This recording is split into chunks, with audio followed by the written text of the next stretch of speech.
Picture this. Deep in the cavernous rock of Mount Kisha, located near Maguling village in Manipur, there's this massive cave that can easily hold about 200 people. But we aren't just looking at a cool geological wonder here. This was actually the operational den of a teenage girl. From this exact spot, she was commanding a guerrilla army and operating as literally one of the British Empire's most wanted enemies. Welcome to This Explainer.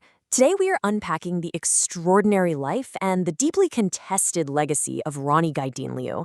She was a Naga spiritual and political leader, and her life story is, frankly, just staggering. It crosses all these complex boundaries of indigenous religion, anti-colonial warfare, and even modern identity politics. So we have to start by asking ourselves a really fundamental question.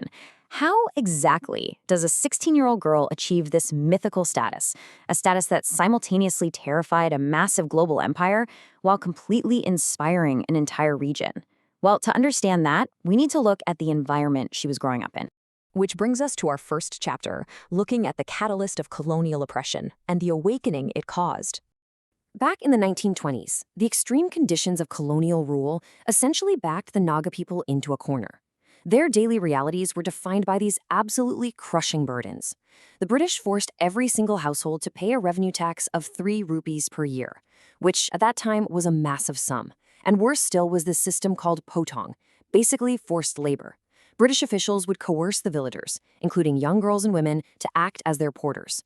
Imagine this. When officials visited, you were forced to carry them around on bamboo palanquins, feed them out of your own pocket, and even build free bamboo bungalows for them to sleep in. This systemic exploitation fueled some deep, deep resentment. It practically guaranteed an extreme response. And that response came from her cousin, Haipu Jadonang. He founded the Heraka movement, with Heraka meaning pure. But it's really important to understand that this wasn't just some spiritual group. Jadonang intricately intertwined an indigenous animist revival, the belief in the spiritual essence of nature, with the fierce, uncompromising fight for political freedom. The ultimate goal was to replace British rule with Naga Raj, or Naga self-rule. It was a total awakening for the region. That sets the stage for Chapter 2, the uprising, and how a teenage commander officially takes charge. Look at this timeline for a second, because the sheer speed of her ascent is wild. Born in 1915, Gaidinliu joins her cousin's movement in 1927 when she's only 13 years old. By 1931, the British are so alarmed by Jadonang's influence that they arrest and hang him. But the movement doesn't die. Instead, the mantle of leadership falls directly to Gaidinliu. She becomes the supreme commander of a guerrilla war before she even turns 17. And the tactics she used were incredible. She blended deep mysticism with hardcore guerrilla warfare. She successfully mobilized her people, specifically bringing in young virgin girls as her close aides, because she believed her deity required that purity for victory. She armed these young women with traditional swords, known as daos. Her army was literally smuggling weapons from Assam on bullet carts, hiding the guns under racks and dead cows to slip right past the British guards. And to hype up her fighters, she proclaimed that British bullets would simply turn to water when fired at them.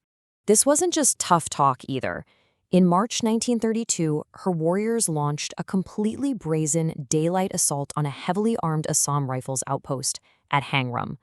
This bold move forced the British to launch a massive military manhunt. They were deploying entire garrisons with one goal: capture a teenage girl who had just set the entire region ablaze with rebellion. But taking on an empire has consequences. Let's move to Chapter 3, the price of resistance and her 14 years in captivity. Her defiance came at a massive, tragic personal cost. The manhunt finally caught up with her in October 1932. Captain MacDonald of the Assam Rifles launched a surprise pre-dawn raid on the village of Palomi and captured her. She was tried and sentenced to life in prison for waging war against the British Crown. She would spend the next 14 grueling years locked up in various jails across Guwahati, Shillong, Aizawl, and Tura. But here's where her legacy takes a huge shift. While she's sitting in a prison cell in 1937, Pandit Jawaharlal Nehru actually comes to visit her in Shillong jail. He's so deeply impressed by her bravery that he calls her the Daughter of the Hills and officially gives her the title Rani, meaning queen. From that moment on, she is Rani Gaidinliu. And just like that, her very localized regional struggle is suddenly thrust right to the forefront of the Indian national consciousness. Moving into Chapter 4, the post-colonial fight, because her struggle definitely did not end in 1947. So India wins independence in 1947, and she is finally released. But she wasn't even allowed to return to her home village for another 5 years. Did that stop her? Absolutely not. She went right back to organizing. She formed the Zeliangrong People's Convention and campaigned fiercely for a recognized unified homeland for her related tribes, all within the Indian Union. She was even meeting with prime ministers like Indira Gandhi and Rajiv Gandhi to push this demand. But her life after prison was incredibly fraught with local friction. This slide really breaks down the complex ideological divide she faced. On the left, you had the Naga National Council, or NNC. This was a heavily Christian-led group pushing hard for complete Naga independence from India. On the right, you had Zeliangrong. She was fighting to preserve the indigenous Heraka faith and advocating for integration into India. This opposition got so intense and dangerous that in 1959, she actually had to go back underground for 6 years just to fight against the Christian-led Naga insurgents. Which brings us to our final chapter, the modern appropriation of a highly contested legacy. If we look impartially at the modern era, the postscript to her life is absolutely fascinating, because she actively opposed Christian-led separatist movements and fought so hard to preserve her indigenous faith. Hindu nationalist organizations like the RSS and the VHP have really embraced her. They valorize her as a pious, non-Christian national hero who shared their vision of India. They see her as a crucial spiritual and political icon to help counter Christian influence in the Northeast. And this widespread national adoption resulted in some serious institutional recognition. Over the years, she was awarded the Tamarpatra Freedom Fighter Award, the Padma Bhushan, and posthumously the Birsa Munda Award.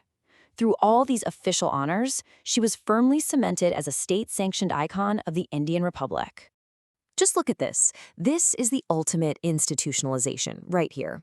For her birth centenary in 2015, her face was officially imprinted on the nation's currency.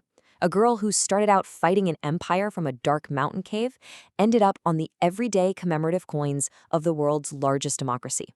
It's an unbelievable journey. So as we wrap up this explainer, I want to leave you with something to chew on. Rani Leo was a teenager who wielded mysticism and swords against the British. She was a woman who lost 14 years of her youth to a prison cell. And she was a leader who fought her own people to preserve her indigenous faith. Today, she's claimed by the Indian state, by Hindu nationalist groups, and by her own Zeliangrong people. When a freedom fighter becomes a symbol this powerful, who truly gets to write their history? And who really owns their legacy? Thank you so much for joining us for this explainer, and remember, always keep questioning the history you've been told.